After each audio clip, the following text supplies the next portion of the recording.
नमस्ते दोस्तों, आपका जुड़ने के लिए बहुत बहुत धन्यवाद।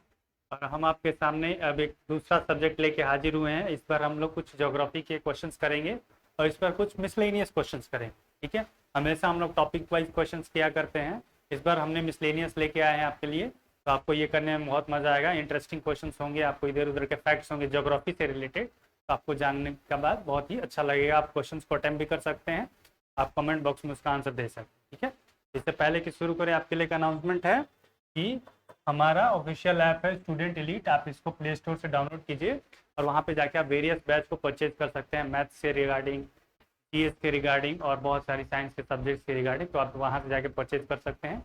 आपकी सुविधा के लिए इस वीडियो के डिस्क्रिप्शन में भी लिंक दे दिया जाएगा। चलिए आइए शुरू करते हैं भारत के भूगोल से कुछ हमारे मिसलेनियस क्वेश्चन। तो पहला क्वेश्चन है हमारे पास, निम्नलिखित में कौन सी नदी अरब सागर में गिरती है? और आप में मैंने एक बारी बड़ा बताया भी था कि कौन सी नदी अरब सागर में गिरती है, कौन सी नदी बंगाल की खाड़ी में गिरती है। तो इन चारों में से तुंगभद्रा, साबरमती, मांडवा।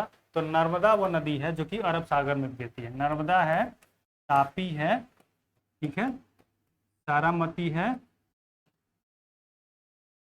ठीक है, साबरमती है जो एक ही है, ठीक है। ये सारी जो है वो अरब सागर में गिरती है। बाकी मांडवा है, साबरमती है, तुंगभद्रा, साबरमती नहीं, साबरमती तो उसमें जाएगी। तो ये जो नदियां हैं वो गिरती हैं बंगाल की खाड़ी में।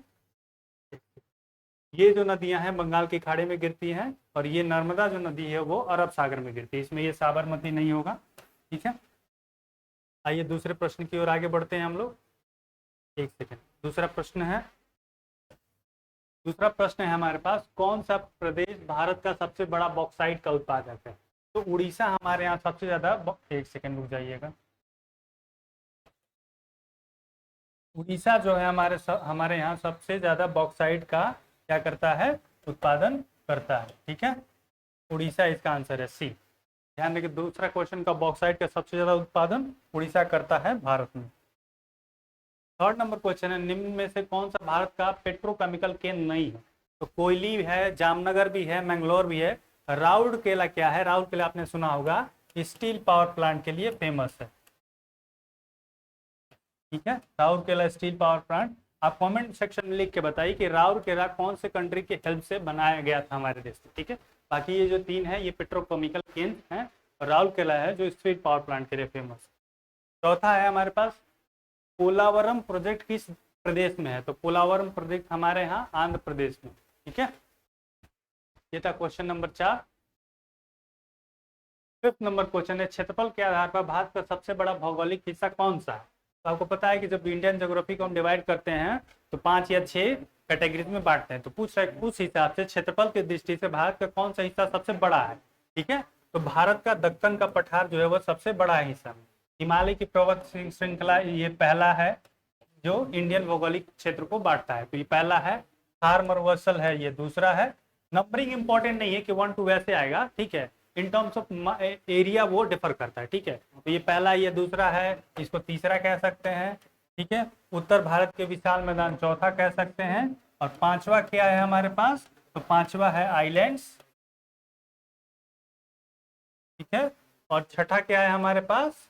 छठा है हमारे पास जो जो भूमि होती है, जो आइलैंड्स और जो दक्षिण के पठार, दक्कन के पठार उससे रिलेटेड होती है, उनको बोलते हैं। तो उनको क्या बोलते हैं?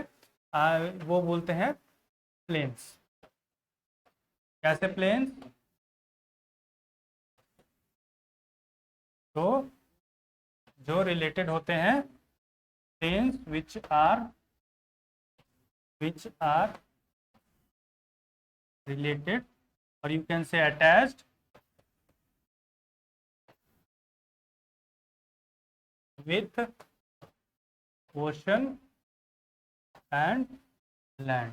जैसे मान लीजिए कि ये नीचे वाला भारत का मैप है, दक्कन का पठार है, तो ये एरिया जो है दक्कन का पठार ये सबसे ज्यादा है। ठीक है, तो यहाँ वाली जो भूमि है ये समंदर हो गया, और यहाँ पे ये प्रायद्वीप हो गया। ठीक है, तो इनके दोनों के बीच का जो लैंड है वो होता है छठा। इसका नाम क्या होता है आप लिख के बताइएगा। मैंने इसका डेफिनेशन लिख दिया है कि इन दोनों के बीच का जो लैंड है तो वो छठा होता है भौगोलिक हिस्सा। ठीक है, तो भारत के भौगोलिक क्षेत्र को 6 पार्ट में बांटते हैं। पहला हिमालय पर्वत की श्रृंखला, थार मरुस्थल, दक्कन का पठार, उत्तर भारत के विशाल मैदान, आइलैंड्स, और छठा क्या है उसका एक स्पेसिफिक नेम वो आप लिख के बताइएगा वैसे होता क्या है, मैंने आपको यहाँ और यहाँ भी बता दिया। ठीक है, आगे बढ़ते हैं। छठा है राम सेतु किस जल डमरू में स्थित है? तो ये है पल्क। पल्क भी कह सकते हैं, ये पाक जल संधि होगा, पाक जल डमरू होगा जिसको हिंदी में पाक स्टेट में बोलते हैं। तो जो राम सेतु यहाँ पे बात हो रही है वही राम सेतु की बात हो रही है जो इंडिया श्रीलंका में के पास है, जो भगवान राम द्वारा बनाया गया था श्रीलंका जाने के लिए। ठीक है, तो उसको पाक जल डमरू में ये स्थित है राम सेतु। ठीक है, 7 है, 6 हो गया क्या? हाँ 6 था यही। 7 है कि पॉलीमेटिक मॉड्यूल में मुख्य रूप से कौन सी धातु पाई जाती है? तो पॉलीमेटिक मॉड्यूल में मैग्नीज पाया जाता है। ठीक है, तो ये जो मॉड्यूल है पॉलीमेटिक में ये इसमें मैग्नीज की उपस्थिति होती है, इसका ऑप्शन ये हो गया। 8 नंबर क्वेश्चन है अंतर जल परिवहन व्यापार प्रोटोकॉल भारत के किस पड़ोसी देश के बीच है? तो ये है इंडिया और श्रीलंका के बीच। तो इंडिया और श्रीलंका की जो नदियां हैं उनमें ट्रेड हो सकता है। ठीक है, उनमें क्या हो सकता है? व्यापार हो सकता है, परिवहन हो सकता है, मतलब उसको एज यातायात और ट्रेड के लिए इस्तेमाल कर सकते हैं भारत और बांग्लादेश की नदियां। तो उन दोनों में ये जो है पड़ोसी देश है भारत का बांग्लादेश, तो उनमें ये प्रोटोकॉल साइन किया हुआ है, एग्रीमेंट साइन किया हुआ है। उत्तर प्रदेश के बाद भारत के किस राज्य में रेल नेटवर्क सर्वाधिक है?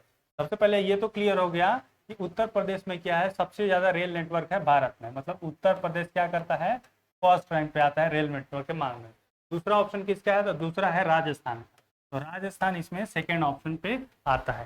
थर्ड और फोर्थ कौन से स्टेट्स ऑक्युपाई करते हैं आप कमेंट सेक्शन में लिख के जरूर बताइए। बहरहाल उत्तर प्रदेश रैंक फर्स्ट है और राजस्थान रैंक सेकेंड है in terms of railway connectivity. Baba बुंदगिरी पहाड़ियां निम्नलिखित में से किस फसल के लिए जानी जाती है? तो जो बाबा बुंदगिरी की पहाड़ियां वह कॉफी कल्टीवेशन के लिए जानी जाती है। ठीक है, कॉफी किस रीजन में होता है या कौन कौन से स्टेट्स में होता है, अगर आपको पता है तो कमेंट में लिख के जरूर बताइए। ठीक है, बहरहाल आगे बढ़ते हैं। 11 है शीतकाल में उत्तर भारत में बारिश का मुख्य कारण क्या है?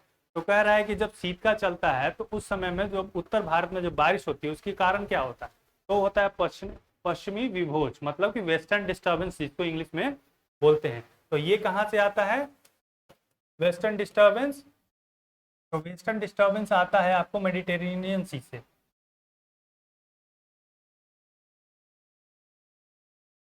तो मेडिटेरेनियन सी से जो डिस्टर्बेंसेज आती हैं उसी को बोलते हैं वेस्टर्न डिस्टर्बेंस, क्योंकि अगर मान लीजिए कि ये भारत है यहाँ पे ऐसे, तो इधर से आ रहा है ना, क्योंकि ये मैप में इधर वाला ईस्ट होता है इधर वाला वेस्ट होता है, तो इधर से जो हवाएं आती हैं जो डिफ्लेक्शंस आती हैं उसी को वेस्टर्न डिस्टर्बेंस बोलते हैं।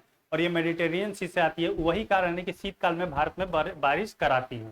ठीक है, नंबर 12 है botanic garden of India Republic किस स्थान पर? तो जो बोटेनिक गार्डन है वो नोएडा में स्थित है। ठीक है, ये एक इंपॉर्टेंट क्वेश्चन है, एक बार एग्जाम में ये पूछ चुका है, आप इसको ध्यान रखिएगा। बोटेनिक गार्डन ऑफ इंडिया कहाँ स्थित है? तो नोएडा में। नंबर 13 है कि निम्नलिखित में भारत का कौन सा पड़ोसी देश पेट्रोल डीजल व जेट ईंधन के लिए भारत पर निर्भर है? कहाँ किस पे निर्भर है? भारत पे निर्भर है।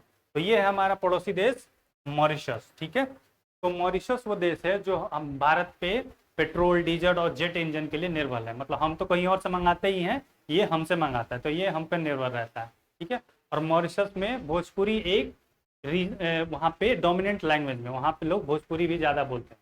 इनफैक्ट 2013 या 14 के या उसके आसपास में एक मॉरिशस के प्रधानमंत्री थे जो भोजपुरी बैकग्राउंड से थे, तो वो बिहार विजिट भी किए। ठीक है, 14 नंबर है एशियाई डेवलपमेंट बैंक द्वारा समर्थित कसांग व सैन जल विद्युत परियोजना किस राज्य में स्थित है? तो ये है हिमाचल प्रदेश। ठीक है, तो ये एशियन डेवलपमेंट बैंक आपने नाम सुना होगा। आप बताइए किस ग्रुप का बैंक है? एससीओ का, ब्रिक्स का, यूएन का, या किसी और का, या फिर किसी कंट्री का है? ठीक है, आप बताइएगा एशियन डेवलपमेंट बैंक कौन से ग्रुप का बैंक है। ठीक है, फिलहाल ये जो कासांग और सैन जल विद्युत है ये हिमाचल प्रदेश में स्थित है और इसको वर्ल्ड डेवलपमेंट बैंक के हेल्प से बनाया गया। 15 रानीगंज कोयला मीथेन क्षेत्र किस राज्य में स्थित है? नाम से ही आपको पता होगा, रानीगंज कोयला आप सबको पता ही होगा, रानीगंज पश्चिम बंगाल में स्थित है, तो इसका ऑप्शन है बी। नंबर 16 है spice and oil seed exchange किस स्थान पर स्थित है? तो जो spice and oil seed exchange है ये सांगली में स्थित है। ठीक है, आप बताइए कि सांगली किस राज्य में स्थित है? ये तो मैंने उस पर्टिकुलर प्लेस का नाम बताया, आप राज्य में बताइए कि सांगली किस राज्य में है। ठीक है, spice and oil seed exchange. 17 number है कि निम्नलिखित में किस स्थान को थर्ड पोल कहा जाता है?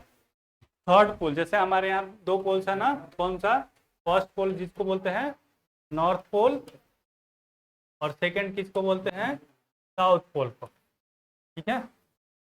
तो नॉर्थ पोल कहाँ पे है, नॉर्थ पोल है आर्कटिक ओशन में, आर्कटिक ओशन में, और साउथ पोल कहाँ है, अंटार्कटिक में।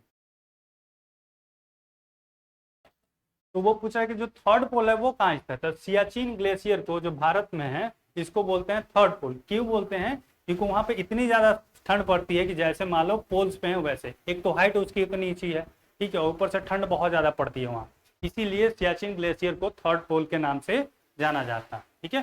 फर्स्ट पोल कौन सा है, आर्कटिक ओशन में, और सेकंड पोल है नॉर्थ पोल है आर्कटिक ओशन में जो कि फर्स्ट पोल है, सेकंड पोल है साउथ पोल जो कि अंटार्कटिक ओशन में, अंटार्कटिक कॉन्टिनेंट जो होता है उस पे है, और थर्ड पोल सियाचिन ग्लेशियर को कहा जाता है। 18 नंबर प्रश्न पे आते हैं। 18 नंबर प्रश्न कह रहा है कि निम्नलिखित में गलत जोड़े को इंगित कीजिए। फिरोजाबाद जो कि उत्तर प्रदेश में ये यहाँ पे चूड़ियां बनाई जाती हैं, तो ये उत्तम सही है, मतलब पूछ रहा है कि गलत पूछ रहा है, तो ये तो नहीं होगा क्योंकि ये सही सही मिलान है, ठीक है, तो ये नहीं होगा।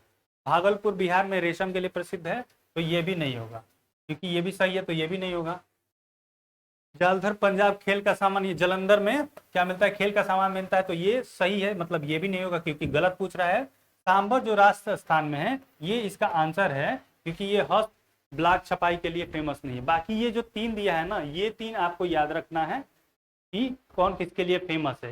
इस क्वेश्चन का तो आंसर सांबर हो गया, लेकिन फिरोजाबाद जो कि उत्तर प्रदेश में शीशा की चूड़ियों के लिए है, भागलपुर रेशम सिल्क के लिए, जलंधर खेल के सामान, वहां पर वाइट वाइट बनाया जाता है जलंधर में।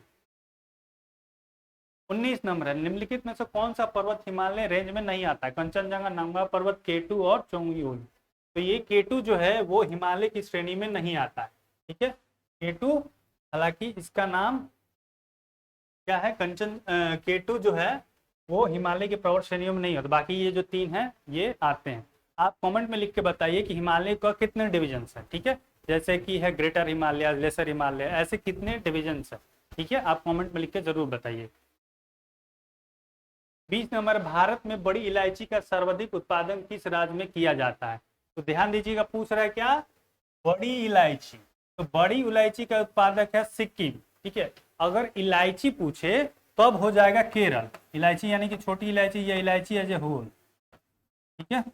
अगर क्वेश्चन में दिया होगा कि इलायची का सर्वाधिक उत्पादक, तब हो जाएगा केरल, लेकिन यहाँ पूछ रहा है बड़ी इलायची का सर्वाधिक उत्पादक, तब हो जाएगा सिक्किम, कंफ्यूज नहीं होइएगा, ठीक है। 21 नंबर है, बाघा बॉर्डर किस रेखा के साथ सटी हुई है। तो बाघा बॉर्डर सबको पता है, यहाँ पे इंडिया और पाकिस्तान का क्या होता है, परेड होता है, और आमतौर पे यहाँ पे टूरिस्ट घूमने जाते हैं। तो ये है इंडिया और पाकिस्तान का बॉर्डर यानी कि रेड क्लिफ लाइन। तो रेड क्लिफ लाइन किसका किसका है, इंडो पाकिस्तान, मतलब इंडिया और पाकिस्तान के बीच का जो लाइन है उसको बोलते हैं रेड क्लिफ लाइन, ठीक है। सर क्रीक लाइन भी है इंडिया पाकिस्तान के में ही, जो गुजरात में स्थित है, ठीक है, इंडिया पाकिस्तान, हालांकि ये गुजरात से सटा हुआ है, तो गुजरात आप याद रखिएगा, ठीक है। मैकमोहन लाइन आपको पता है, इसमें है इंडिया चाइना, इंडिया चाइना को मैकमोहन लाइन डिवाइड करती है। डूरन लाइन किसको वो करती है, डिवाइड करती है, इंडिया और अफगानिस्तान,